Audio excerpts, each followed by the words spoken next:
Aujourd'hui, nous allons aborder la vie d'Oral Roberts, le prédicateur à la devise God is a good God. En effet, Dieu est bon. Je dis cela à la faculté de l'Université Oral Roberts, au staff, à l'ensemble des étudiants, à chaque étudiant individuellement. Nous devons entrer dans le monde de chacun. Pour ce faire, nous devons apprendre. Nous devons prendre certaines mesures dans notre carrière académique. Nous devons obtenir notre diplôme avec des connaissances que nous n'avions jamais eues auparavant. Nous devons développer notre capacité d'amener Jésus aux personnes de cette génération. Il m'a dit, tu dois prendre ma puissance de guérison pour ta génération. J'ai vécu dans ma génération. Maintenant, vous commencez à vivre dans la vôtre. Et vous devez vous lever et sortir de votre confort. Choisissez d'être une personne entière. Choisissez de développer l'âme, l'esprit et le corps comme des mains se rejoignent pour former une unité. Efforcez-vous que l'âme, l'esprit et le corps avancent au même rythme. Et partagez cela en allant dans le monde de chaque personne. Vous n'avez pas besoin d'être un prédicateur. Vous n'avez pas besoin d'être particulier, car vous aurez quelque chose de votre naissance et de votre vie qui est unique, qui vous donne une capacité innée de communiquer avec une autre âme du salut, de la guérison venant du Seigneur, de la direction pour devenir une nouvelle personne entièrement. Et si vous faites ceci, et j'ai confiance que vous le ferez, vous vous élèverez au-delà de votre espérance. Vous vous épanouirez. Vous regarderez votre vie en arrière, comme je le fais dans ma 90e année, et vous verrez vos erreurs, vos échecs, mais vous verrez que vous les avez dépassés. Malgré tout cela, vous avez progressé et vous avez fait quelque chose de votre vie. Et je vous remets à Dieu. Vous êtes dans mon cœur, vous êtes dans mes prières.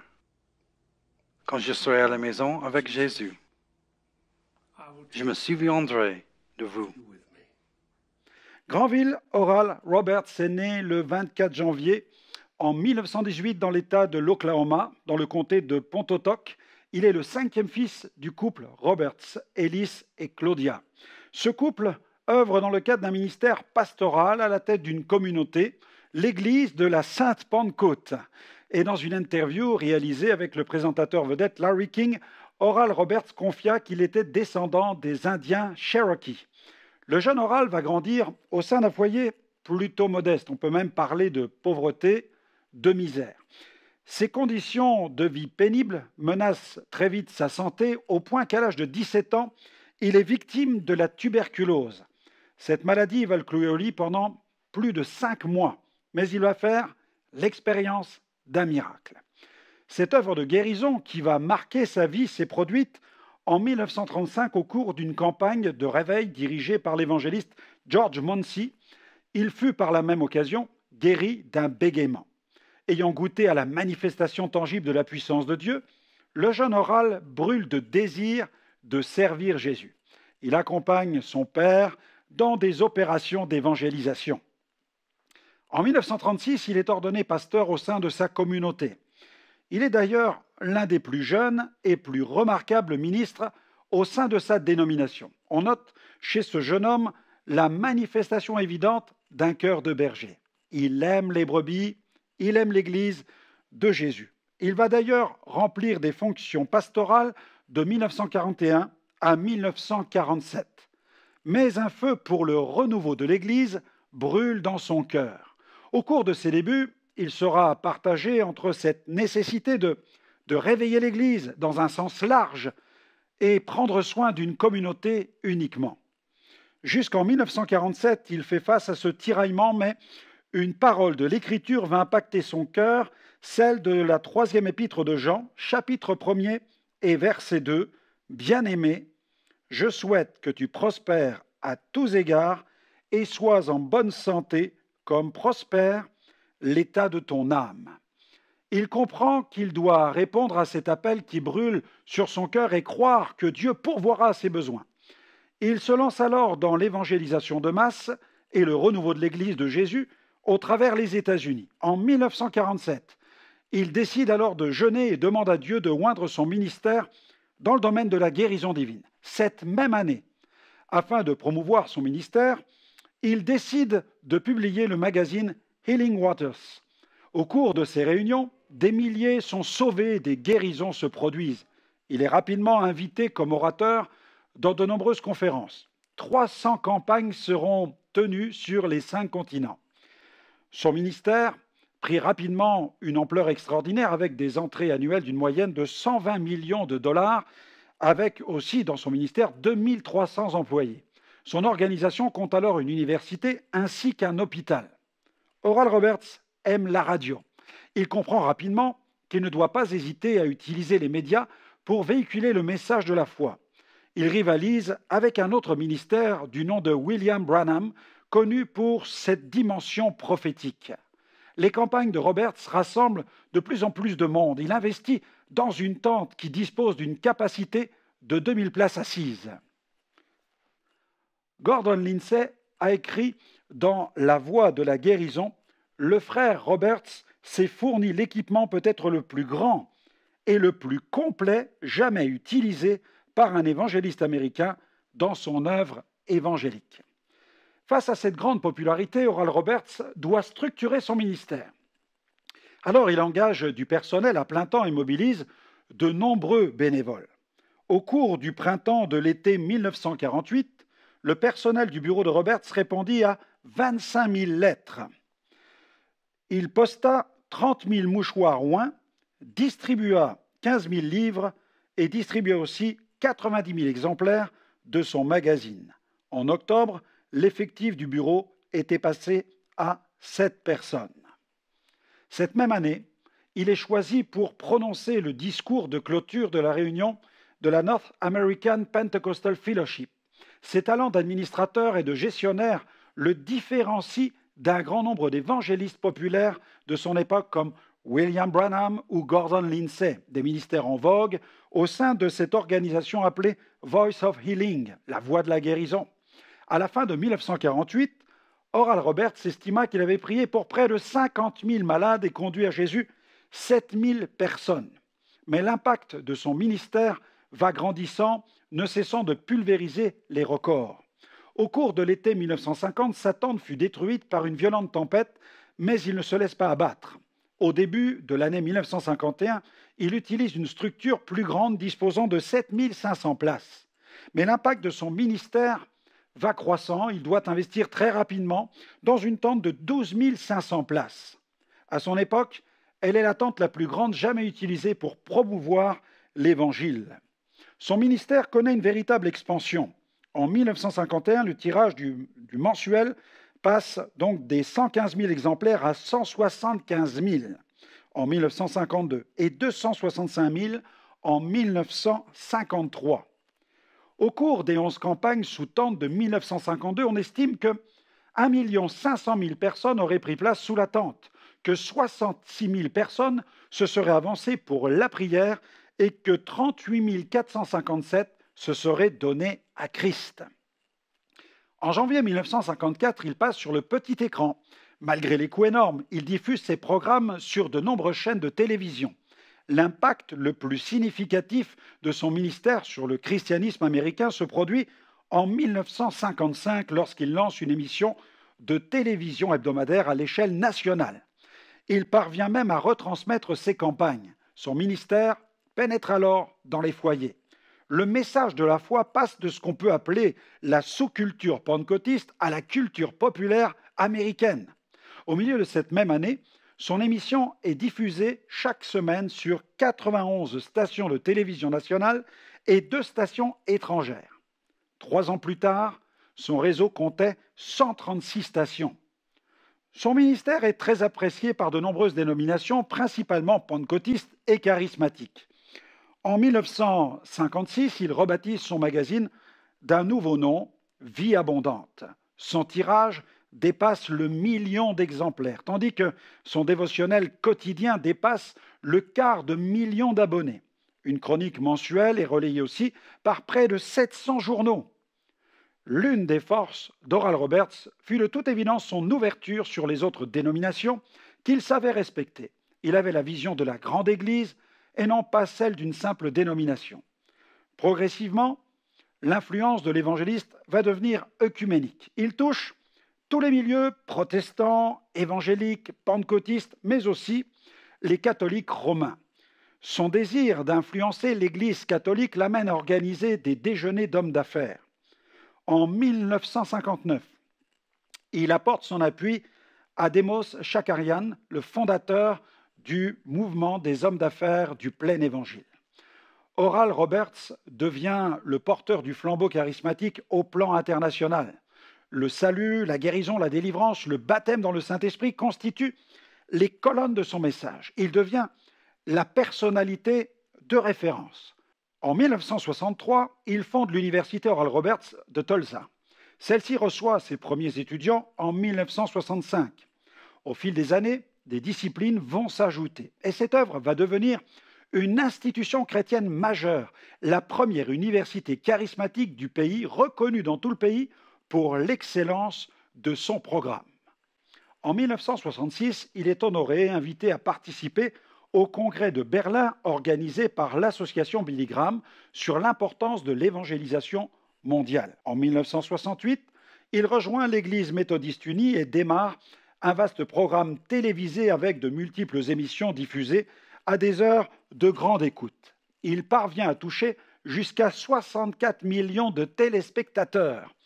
Dans les années 80, plus de 15 millions d'exemplaires de ses 88 livres étaient en circulation et le courrier annuel de ses fidèles dépassait 5 millions de lettres.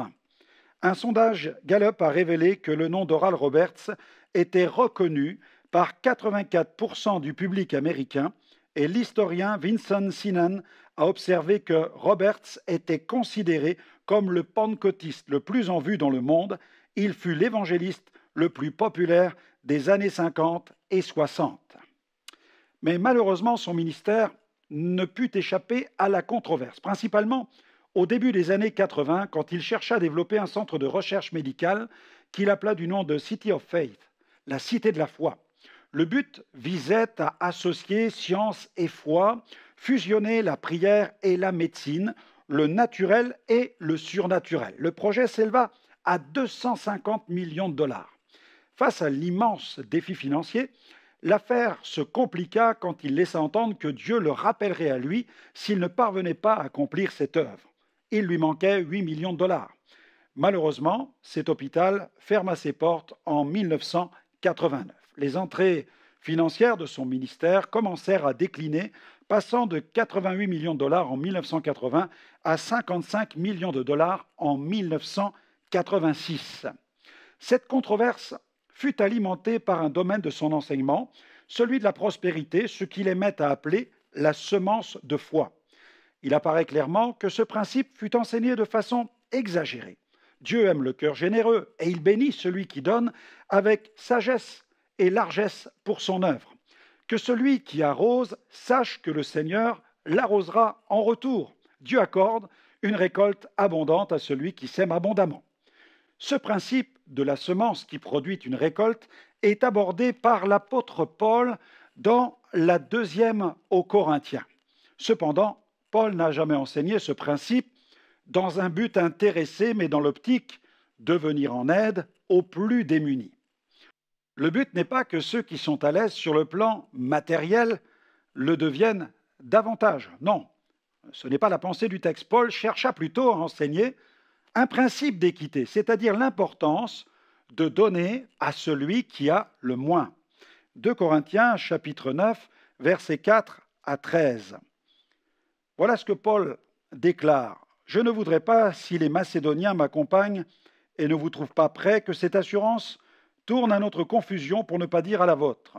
J'ai donc jugé nécessaire d'inviter les frères à se rendre auparavant chez vous et à s'occuper de votre libéralité déjà promise, afin qu'elle soit prête de manière à être une libéralité et non pas un acte d'avarice.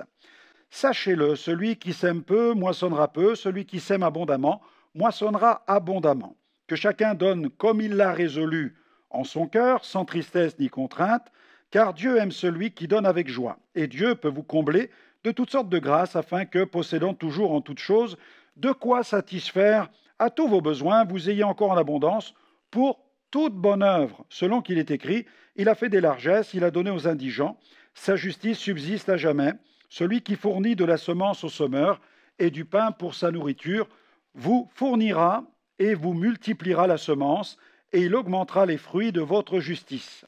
Vous serez de la sorte enrichis à tous égards pour toute espèce de libéralité qui, par notre moyen, feront offrir à Dieu des actions de grâce, car le secours de cette assistance non seulement pourvoit aux besoins des saints, mais il est encore une source abondante de nombreuses actions de grâce envers Dieu.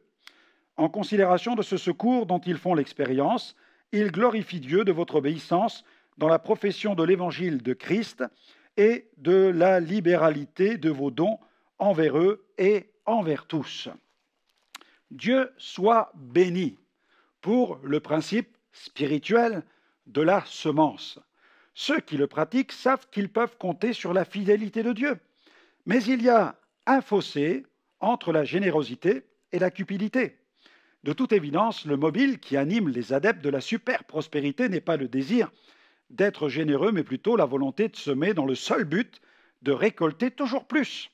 Il n'est donc pas surprenant d'assister à des mises en scène des plus théâtrales où malheureusement des serviteurs de Dieu jurent à leur bienfaiteur que le Seigneur maximisera leurs finances s'ils décident de verser davantage dans la caisse de leur Église ou de leur ministère. Il n'y a alors plus aucune limite à la surenchère. Ce principe de la semence n'est pas faux et il se vérifie dans bien des domaines de la vie spirituelle. Mais quand il est mis en œuvre intentionnellement, dans l'unique but de s'enrichir, il devient pervers car il ouvre la porte à toutes sortes d'excès. Cela devient le principe de la semence pourrie dont nous parle Jacques dans son chapitre 5 et au verset 2.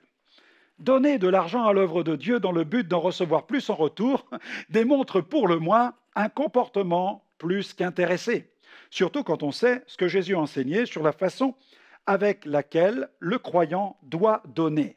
Dans Matthieu chapitre 6, verset 3, « Mais quand tu fais l'aumône, que ta main gauche ne sache pas ce que fait ta droite. » L'enseignement que Jésus apporte sur la façon de donner est clair. Celui qui donne doit donner de bon cœur, sans arrière-pensée et sans s'attendre à recevoir quelque chose en retour. Mais à partir de quel texte ce concept de la semence de foi a-t-il été mis au point? Ceux qui ont perverti ce principe se sont appuyés sur plusieurs passages des Écritures où il est question de la semence et de son fruit. Malheureusement, ils n'ont tenu aucun compte du contexte de ces passages. Voici le premier de ces textes, Luc 6, verset 38. « Donnez, et l'on vous donnera. On versera dans votre sein une bonne mesure, serrée, secouée et qui déborde, car on vous mesurera avec la mesure dont vous mesurez. » Mais intéressons-nous de plus près au contexte de ce passage. Dans ce verset, Jésus ne communique aucunement un principe qui permettrait d'accéder à la prospérité matérielle. Loin de là. Il parle en fait de l'importance de ne jamais juger son frère. Il parle du pardon et de l'amour fraternel. Mais encore faut-il prendre le temps de lire la suite. Luc 6, verset 37, verset 39 à 42. « Ne jugez pas, et vous ne serez point jugés. Ne condamnez pas, et vous ne serez point condamnés. Absolvez, vous serez absous. » Il leur dit aussi une parabole. « Un aveugle peut-il conduire un aveugle? Ne tomberont-ils pas tous deux dans une fosse? Le disciple n'est pas plus que le maître, mais tout disciple accompli sera comme son maître. Pourquoi vois-tu la paille qui est dans l'œil de ton frère et ne remarques-tu pas la poutre qui est dans ton œil à toi? Ou comment peux-tu dire à ton frère, frère, laisse-moi ôter la paille qui est dans ton œil, toi qui ne vois pas la poutre qui est dans ton œil? Hypocrite, ôte premièrement la poutre de ton œil, et alors tu verras à ôter la paille qui est dans l'œil de ton frère. » Il y a aussi cet autre passage de Matthieu chapitre 13, verset 23, où Jésus dit qu'un grain en donne 100, un autre 60 et un autre 30. Mais quel est le sens de ce verset tiré de la parabole du semeur? Ici, il n'est jamais question de prospérité sur le plan financier, mais de différents terrains ou états de cœur représentant ceux qui entendent la parole de Dieu. Vous pourrez lire tout cela dans Matthieu chapitre 13, versets 1 à 9 et versets 18 à 23. L'un des autres versets favoris de certains prédicateurs de la super prospérité est tiré du passage de Marc, chapitre 10, versets 28 à 31. Jésus y évoque une bénédiction au centuple. Dans ce temps-ci, il est question donc d'une bénédiction au centuple, dans ce temps-ci, pour ceux qui ont tout quitté. Pierre se mit à lui dire, « Voici que nous avons tout quitté, que nous t'avons suivi. » Jésus répondit, « En vérité, je vous le dis, il n'est personne qui est quitté à cause de moi et de l'Évangile, maison, frères, sœurs, mères, pères, enfants ou terres, qui ne reçoivent au centuple présentement dans ce temps-ci des maisons, des frères, des sœurs, des mères, des enfants et des terres, avec des persécutions, et dans le siècle à venir, la vie éternelle. Plusieurs des premiers seront les derniers, et les derniers seront les premiers. » Bien entendu, les prêcheurs de la super-prospérité se régalent lorsqu'ils lisent un tel passage. Ils ont le sentiment d'avoir trouvé, permettez-moi l'expression, la poule aux œufs d'or. Et il ne manque pas de proclamer haut et fort que le Seigneur promet des maisons au centuple à ses enfants. Mais, bizarrement, quand ils réclament au Seigneur cette bénédiction, ils omettent volontiers de citer les autres bénédictions dont parle Jésus, c'est-à-dire des mères, des frères, des enfants, des terres, ainsi que des persécutions au centuple. C'est vraiment faire preuve d'une indéniable mauvaise foi que d'agir de la sorte. Dans cette promesse de bénédiction, il est clair que Jésus emploie un langage imagé pour enseigner ses disciples. Cette parole du Seigneur est spirituelle. Tout le monde sait que les disciples de Jésus ont fait face à de nombreuses persécutions et qu'ils ont servi la cause de Christ avec une totale abnégation. Cependant, aucun d'eux n'a hérité d'une centaine de maisons sur la terre. Si c'était le cas, on le saurait. Mais alors, quand Jésus fait la promesse de maisons au centuple, de quoi parle-t-il? Il évoque certainement ces maisons hospitalières qui ont accueilli ses disciples quand ceux-ci sont allés dans le monde annoncer la bonne nouvelle. Il parle aussi de ses frères, de ses sœurs, de ses pères et mères spirituels que le Seigneur a placés sur leur route pour les soutenir dans leur ministère. Jésus a évoqué aussi l'immense bénédiction de la communion fraternelle à laquelle nous avons part lorsque nous faisons partie de la grande famille de Dieu. Jésus évoqua également des enfants au centuple. Devant une telle promesse, je crois que personne n'osera douter de la dimension spirituelle de ces bénédictions que Jésus veut répandre sur ceux qui se consacrent entièrement à lui. Car quelle épouse accepterait de donner une centaine d'enfants à son mari? C'est du délire total. Il est donc ridicule de chercher à interpréter ce passage de façon littérale. Mais alors, de quels enfants s'agit-il? Je crois qu'il nous faut voir ici tous ces enfants qui, chaque jour, dans le monde, entendent la bonne nouvelle. Ils sont certainement des millions.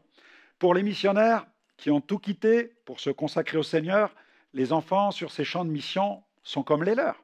Ils les soignent et les aiment comme les leurs. Ils sont une partie de la moisson que le Seigneur a jugé bon de leur confier. Pour clore ce point, il y a cette dernière bénédiction plutôt négative que Jésus annonce, c'est-à-dire des persécutions au centuple. Qui en voudrait? Cela fait pourtant partie du lot. Celui qui veut des maisons au centuple ne devrait-il pas aussi désirer des persécutions au centuple? Il est évident qu'en évoquant la bénédiction des maisons au centuple, Jésus ne promettait pas à ceux qui avaient tout quitté pour le suivre qu'ils deviendraient un jour de riches propriétaires. Cette volonté chez certains de faire croire que Jésus veut absolument notre abondance matérielle est en totale contradiction avec ce que vécurent les héros de la foi, mentionnés dans Hébreux 11, et les apôtres eux-mêmes. Dans ces lettres, l'apôtre Paul a évoqué les nombreuses épreuves auxquelles il dut faire face au cours de son ministère. Jamais nous ne le voyons encourager les chrétiens à opter pour un style de vie luxueux. Il exhorte plutôt les croyants à vivre dans le contentement. Il présente d'ailleurs cette façon de vivre comme une grande source de gain.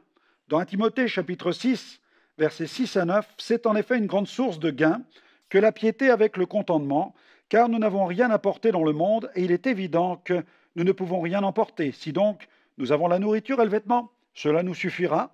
Mais ceux qui veulent s'enrichir tombent dans la tentation, dans le piège et dans beaucoup de désirs insensés et pernicieux qui plongent les hommes dans la ruine et la perdition.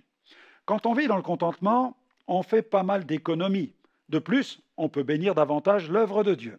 Et on ne vit plus sous la dictature de cette société de consommation. Voici quelques passages dans lesquels Paul énumère ces nombreuses épreuves, des passages qui vaccinent contre le virus de l'évangile de la super-prospérité. Dans 1 Corinthiens, chapitre 4, versets 9 à 13, « Car Dieu, ce me semble, a fait de nous apôtres les derniers des hommes, des condamnés à mort en quelque sorte, puisque nous avons été en spectacle au monde, aux anges et aux hommes. Nous sommes faux à cause de Christ, mais vous, vous êtes sages en Christ. Nous sommes faibles, mais vous êtes forts, vous êtes glorieux, nous sommes déshonorés. Jusqu'à cette heure, nous sommes exposés à la faim, à la soif, au dénuement, au coup, à une vie errante. Nous nous fatiguons à travailler dans nos propres mains, insultés, nous bénissons, persécutés, nous supportons, calomniés, nous consolons. Nous sommes devenus les balayures du monde, le rebut de tous, jusqu'à maintenant. » Deuxième texte, de Corinthiens 6, versets 4 à 10. « Mais nous nous rendons à tous égards recommandables, comme serviteurs de Dieu, par beaucoup de persévérance dans les tribulations, dans les privations, dans les angoisses, sous les coups, dans les prisons, dans les émeutes, dans les travaux, dans les veilles, dans les jeûnes, par la pureté, par la connaissance, par la patience, par la bonté, par l'Esprit Saint, par un amour sans hypocrisie, par la parole de vérité, par la puissance de Dieu, par les armes offensives et défensives de la justice, au milieu de la gloire et du déshonneur, au milieu de la mauvaise et de la bonne réputation. Regardez comme imposteur, quoique véridique, comme inconnu, quoique bien connu, comme mourant, et voici que nous vivons, comme châtiés, quoique non mis à mort, comme attristés, et nous sommes toujours joyeux, comme pauvres, et nous enrichissons plusieurs, comme n'ayant rien, et nous possédons tout. 2 Corinthiens, chapitre 4, versets 7 à 11, nous portons ce trésor dans des vases de terre afin que cette puissance supérieure soit attribuée à Dieu et non pas à nous. Nous sommes pressés de toute manière mais non écrasés, désemparés mais non désespérés, persécutés mais non abandonnés, abattus mais non perdus. Nous portons toujours avec nous dans notre corps la mort de Jésus afin que la vie de Jésus se manifeste dans notre corps. Car nous qui vivons, nous sommes sans cesse livrés à la mort à cause de Jésus, afin que la vie de Jésus se manifeste aussi dans notre chair mortelle. Après lecture de ces quelques passages des plus explicites, il nous faut bien reconnaître que le message de Paul tranche complètement avec celui de l'hyper-prospérité. Le réformateur Luther n'hésita pas à sensibiliser les croyants sur le danger de se laisser dominer par les richesses. Avoir de l'argent et du bien n'est pas un péché, mais ne le laisse pas devenir ton maître, qu'il te serve et que tu sois son maître. Si l'argent est un bon serviteur, souvenons-nous qu'il est un mauvais maître. Heureusement, la vie d'un messager de l'Évangile ne peut se résumer à ses excès. Dieu seul sait vraiment peser les cœurs. Il connaît la sincérité qui anime le cœur d'un homme. Ainsi, la vie d'Oral Roberts ne peut se résumer aux quelques excès qui ont jalonné ses longues années de service. L'histoire des plus grandes figures du revivalisme nous enseigne que tout serviteur, quelle que soit sa popularité, demeure un vase de terre, un vase fragile, au sein duquel le Saint-Esprit cherche à déverser les richesses de la gloire de Jésus-Christ. 7 mois avant la mort de cet infatigable prédicateur, alors qu'il était âgé de 91 ans, Oral Roberts reçut tous les honneurs de la part du Sénat d'Oklahoma. Sur sa tombe, située dans le cimetière de Tulsa, non loin de celle de T.L. Osborne, qui fut inhumé 4 années plus tôt, on peut lire « God is a good God ». Dieu est un Dieu qui est bon. 3 Jean, chapitre 1er, verset 2.